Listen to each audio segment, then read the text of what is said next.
लहसुन और प्याज के बारे में यही है। देखो, प्याज खाने से शरीर से गंध निकलता है, एक तरह सा स्मेल होता है कि नहीं? कितने लोगों को ऐसा लगता है? जो कभी कभी खा लो, कोई हर्ज नहीं, लहसुन औषधि के तौर पर खा लेना, दिक्कत नहीं। मगर रोज रोज तुम लहसुन खाओगे, तुम्हारे सांस में वो स्मेल आती है। नॉट ओनली स्मेल, सांस में वो जो गंध के साथ साथ क्या होता है, वो तमोगुण को बढ़ाता है। यदि किसी को ध्यान से बाहर आने में मुश्किल होता है या ध्यान बहुत ज्यादा देर ध्यान में बैठते हैं, हम उनको लहसुन देते हैं।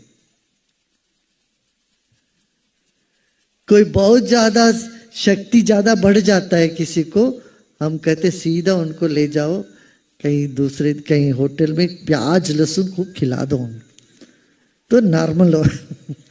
मैंने जो ऊपर उठी हुई शक्ति को थोड़ा नीचे लाना हो, इसमें प्याज और लहसुन काम करता है।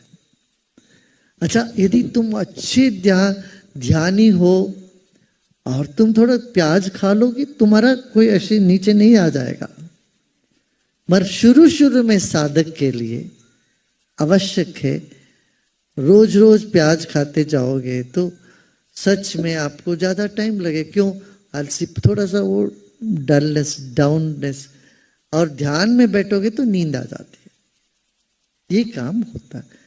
इसलिए ध्यान, जैन धर्म में भी प्याज और लहसुन को मना, हिंदू धर्म में भी मना करते। यदि तुम्हें कुछ प्रार्थना करना, पूजा करना, साधना करना, ध्यान में जाना हो, तब ये उतना अनुकूल नहीं रहेगा, उपयोगी नहीं रहेगा, ये कहते हैं।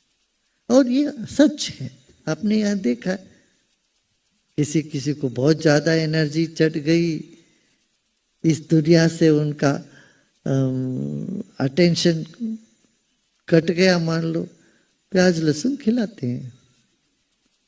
पहले दूध और केला खिलाते हैं तभी ठीक हो जाए, ठीक है, नहीं तो प्याज लहसुन अवश्य उनको जमीन पे लेके आ। और यदि तुम अभी अभी उठना चाहते हो और रोज रोज प्याज खाते जाओ, टाइम लगे, बस ऐसा नहीं होगा, और उसमें टाइम लगे। दूसरी बात है, शरीर से जो सुगंध निकलना, उसके जगह एक हेवीनेस, हेवी एनर्जी निकलती है। ऐसा कितने लोगों का ऐसा अनुभव है बताओ, कि कुछ कुछ चीजें खाने से हमारी ब्रेथ में वो उसका स्मेल बहुत देर तक बना रहता है कि नहीं?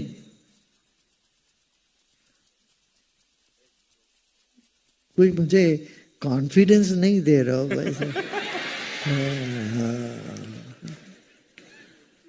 होता है, पर ये मैं नहीं कह रहा हूं खाना नहीं चाहिए, कभी जरूरत है। देखो कभी, क्योंकि प्याज और लहसुन हार्ट के लिए अच्छा है। पेट में कुछ कीड़े वेड़े हो गए, उसमें भी काम में आ जाता है। मिर्ची, लहसुन, ये सब हेल्प करता है।